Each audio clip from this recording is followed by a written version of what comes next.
Thank you for tuning into this very special conversation on BQ Conversations.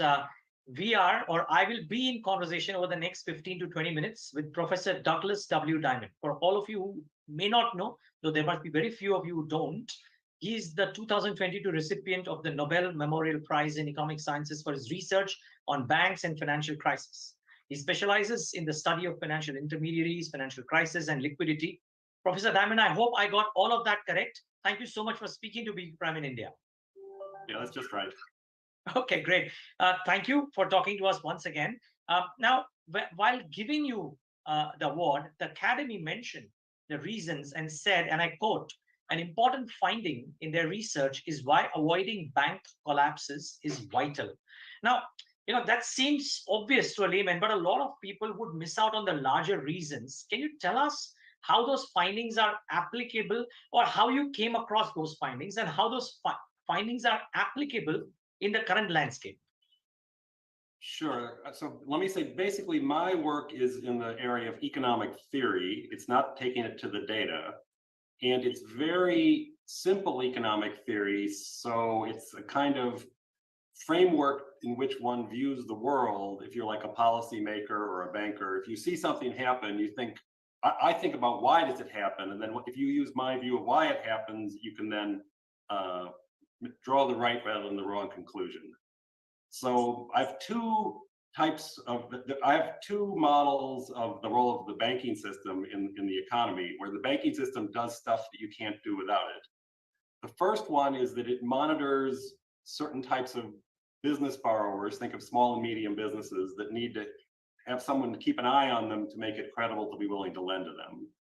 And then the bank does a lot of that and diversifies across a lot of those loans, and it can make a bunch of risky loans and then issue fairly safe deposits against it. And the way the bank has incentives to monitor those loans is if the bank defaults on its deposits, then the bank gets closed down and goes out of business or whatever. So that's a very, very general idea. The bank does stuff that nobody except the bank sees. It's quote unquote opaque, but then it has incentives from deposits. So in that model, if a bank fails, it's an appropriate ex ante punishment for the bank not doing a good job in its monitoring or loan selection. So there's certain types of bank failures that you have to let them happen for good incentives in the banking industry. So there's a lot of people who think that's all the bank failures. Whenever a bank fails, it's because they did something wrong or the economy had a disaster, and it's lamentable but unavoidable. Okay, so that's my paper called Financial Intermediation Delegated Monitoring. It was part of my dissertation in grad school. Then there's another paper with Phil Divig about bank runs. And in that paper, we take the mirror image view. We say we have the bank's assets doing nothing special. They don't need monitoring. They're not small and medium business loans. They're just long-term and illiquid. And other than that, they're safe. And then you could think under my previous analysis, those banks would never fail, because if the loans are always going to pay off, why would the bank ever fail? Well, the other thing that banks do is that they quote unquote create liquidity, that they offer short-term deposits, like short-term debt, to finance these long-term and illiquid loans. But if the loans in themselves, even if they're completely safe in the long term, they can't be liquidated for full value in the short term. So this is the answer to your question, that there's another reason that banks fail. It's sort of the fear of fear itself, or the self-fulfilling prophecy that all of the depositors are going to demand their money in a hurry rather than wait until the loan pays off in the long term. Then the bank is going to have to call in those loans, foreclose. The firms are going to have to, undo their capital investment. Those cause losses. So in that sense, bank failures can be caused by the fear of bank failures, and there's no good ex ante reason for it to happen. So, this is like an old joke about economists. They say, well, on the one hand and on the other hand, and people want to meet a one-handed economist, so they can't say on the other hand. But the whole point of this research program is that it's a little bit complicated, and you need to have some notion of why a bank is failing to think about whether it's a good thing or a bad thing to have that failure occur. If it's a bad thing, you'd like to set it up with things like deposit insurance or lender of last resort, or even, heaven forbid, bailouts to prevent it. But if it's the first reason, if it's bad management and it's just really bad times in the economy, but there's not a run, you may want to just go ahead and let them fail and let new intermediaries come in. So that's a complicated answer. It's designed to be two very simple idea models. The reason you can a little bit believe them, even though they're simple, is I set up this problem of either monitoring or liquidity creation, and then figured out the contract that was the best possible way to do that. And then that best possible way looked exactly like a bank. So this is saying, here's a model of what banks are doing that is plausible. We wrote these papers, over 40 years ago. People basically have come to look at a bunch of crises since then and said these models sort of explain things pretty well. Yes, most certainly. Okay, Professor Diamond, may I urge you to try and tell us that what I mean, the simple finding is, I'm sure, applicable currently as well. But we have large global banks. We have central banks, which are almost interwoven in the decisions, though you would argue the last 6 months are anything but that. But let's assume largely there is a unanimous, homogeneous set of decisions that central banks take for stability. It happened in 2020 as well, at least in the West, if not in the emerging markets.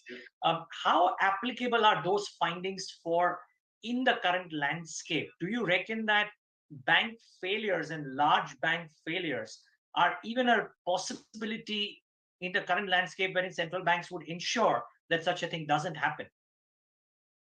I think it's probably the case if the biggest banks in a country or the biggest banks in the world, thinking globally, were in tremendous crises and we're convinced it wasn't due to fraud or those kinds of things, that the central bankers of the world would do whatever it takes to prevent them from failing.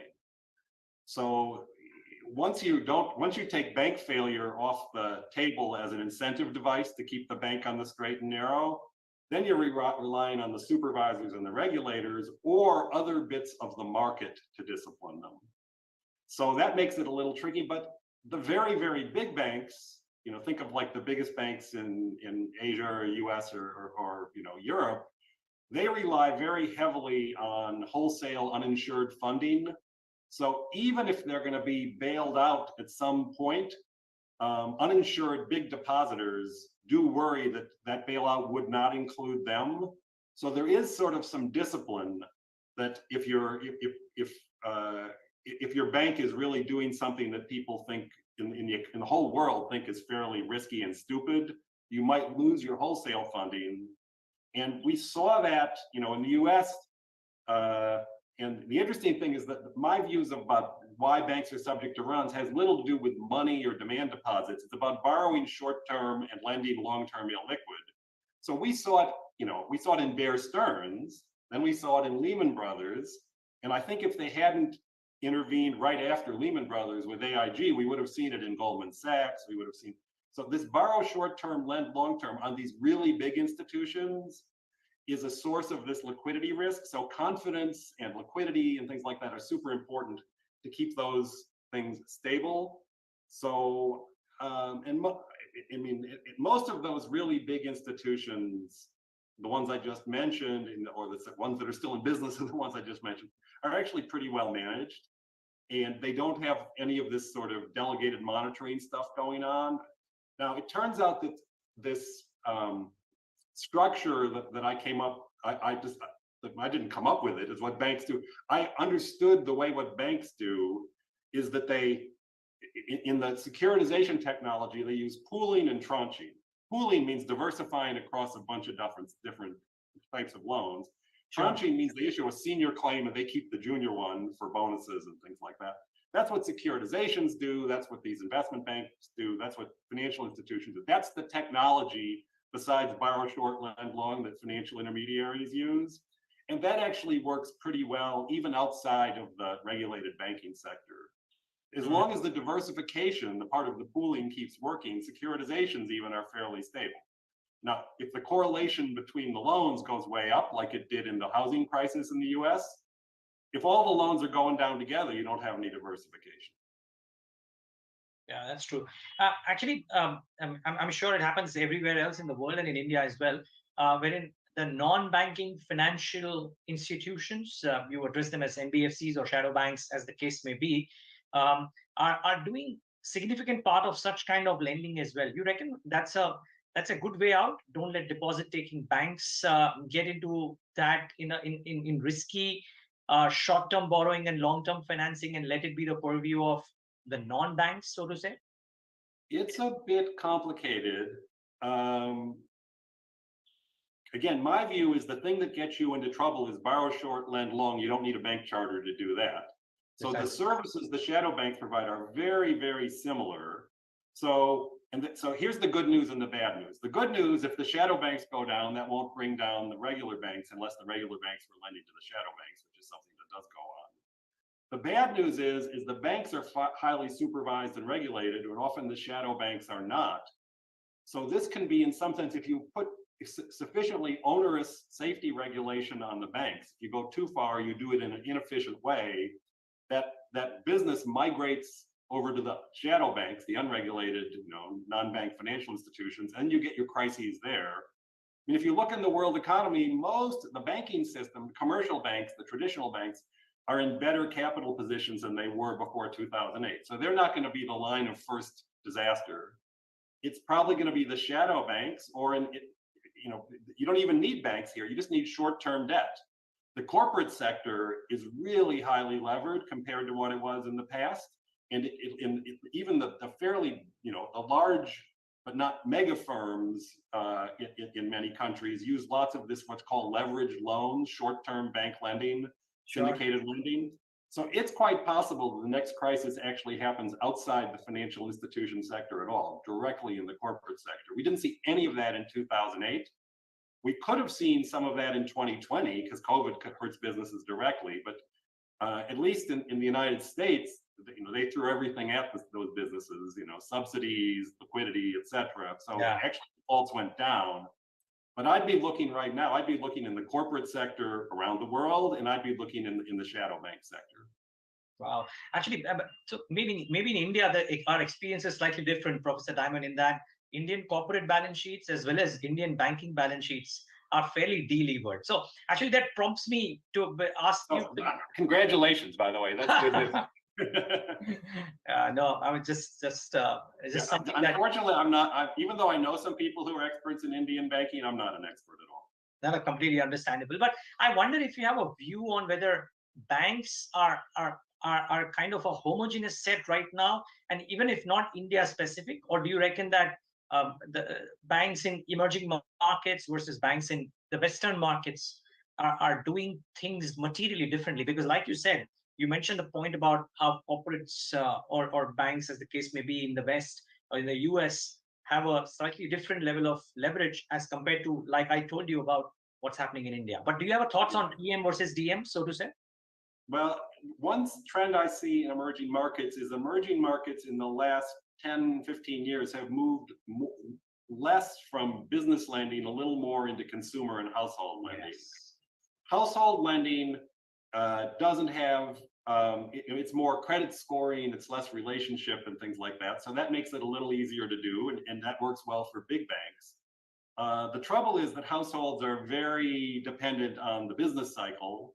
And there's a lot of research that basically shows that household leverage, more and less household leverage fluctuations can greatly exacerbate macroeconomic fluctuations. So like, Amr Sufi and Atif Mian,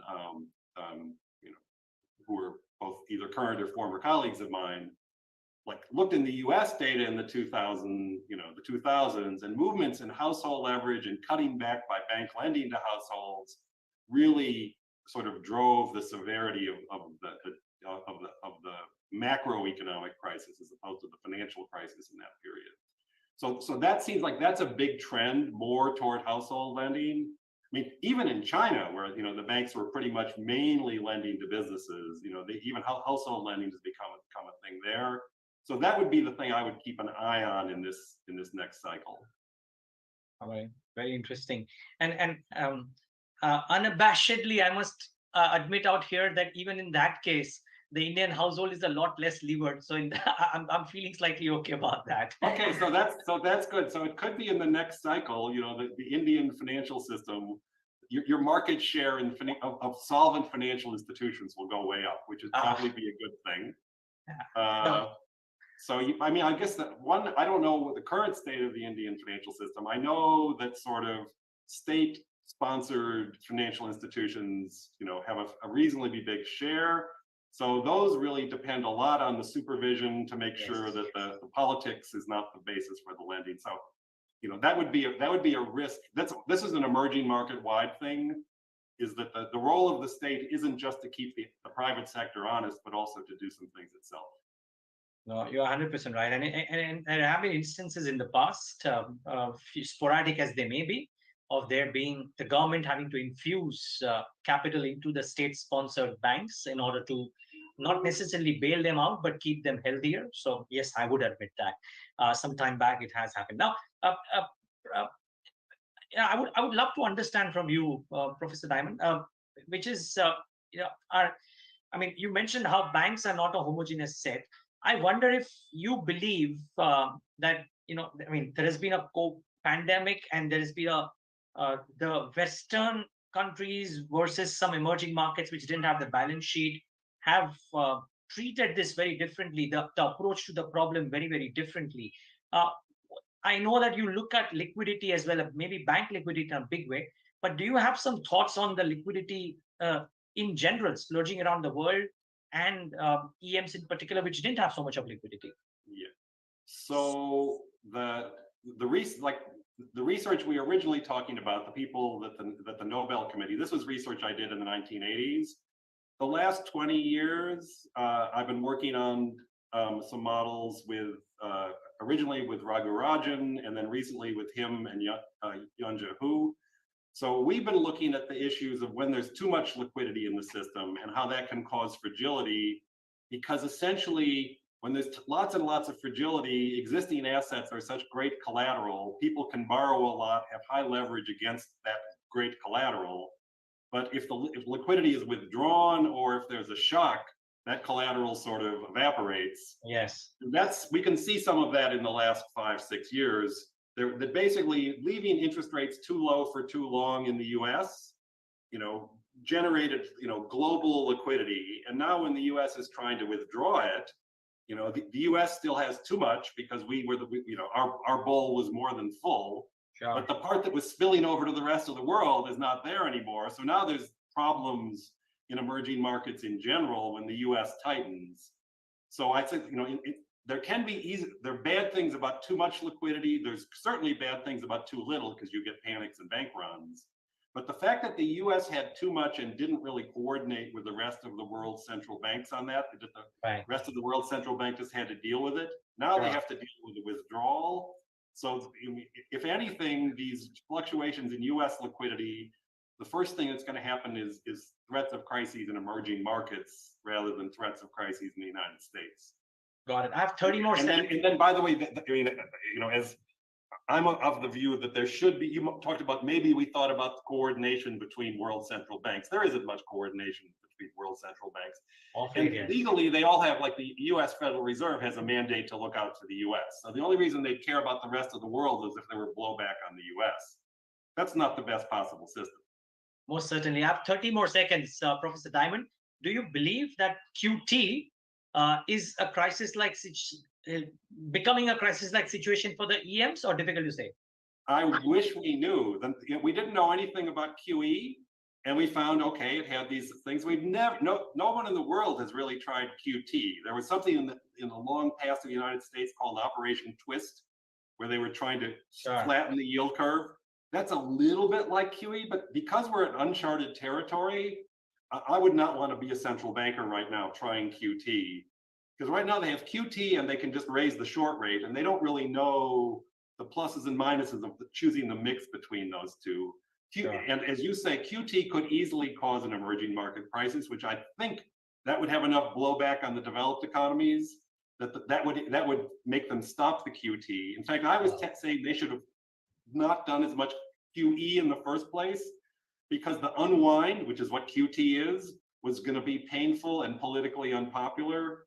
So that's what I have to stop with. We'll leave you at that, Professor Diamond. Thank you so much for taking the time out, and have a great weekend. Great. Thank you. Enjoyed talking to you. Bye. Likewise.